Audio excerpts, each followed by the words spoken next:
Alright, I started with a pickle jar and I just used some hot soapy water to remove the label and clean it up. And then there was some printing on the jar, like the expiration date, so I just removed that very easily with some nail polish remover and a Q-tip.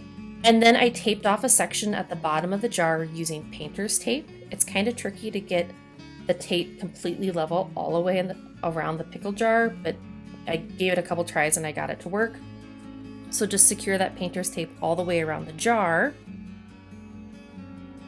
And then instead of using primer, I just used Rust-Oleum plain white chalk paint.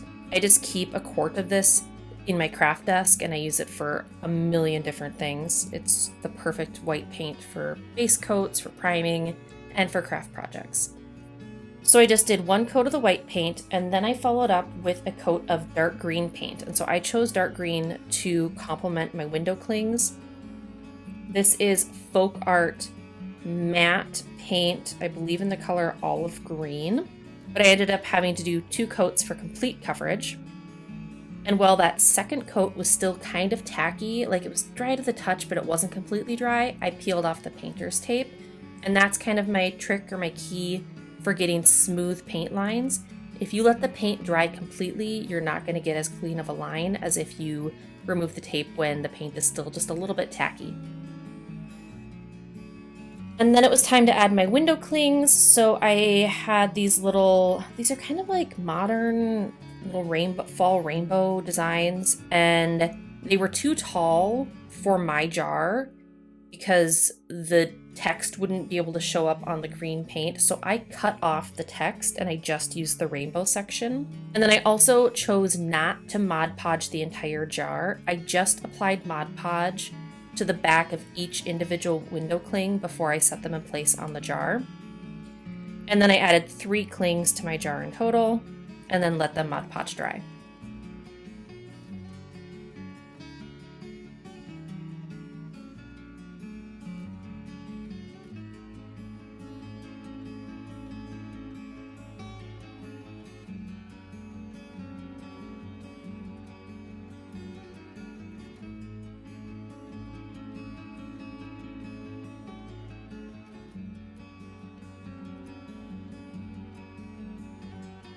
And then to finish this off, I wanted to make this into like a lantern, so I pulled out some gold floral wire. You could use silver, but I thought gold kind of went better with the warm fall tones. And I wrapped it around the jar, the top of the jar, I don't know, 10 times, kind of at varying angles. And then you'll see that section of floral wire at the top of the screen there. That's actually 3 sections of floral wire that I braided together to make it a bit thicker. And that's going to serve as the handle to this lantern. So after you go around the top of the jar 10 times, give or take one end of that braid and fold it over a piece of the wire and twist it to secure. And then pull that floral wire around to the other side of the jar. Trim your handle to length and then twist that other end of the braided floral wire around the other side of the wrapped wire. And then continue to wrap your floral wire around the jar a few more times, very tightly, so everything kind of stays in place.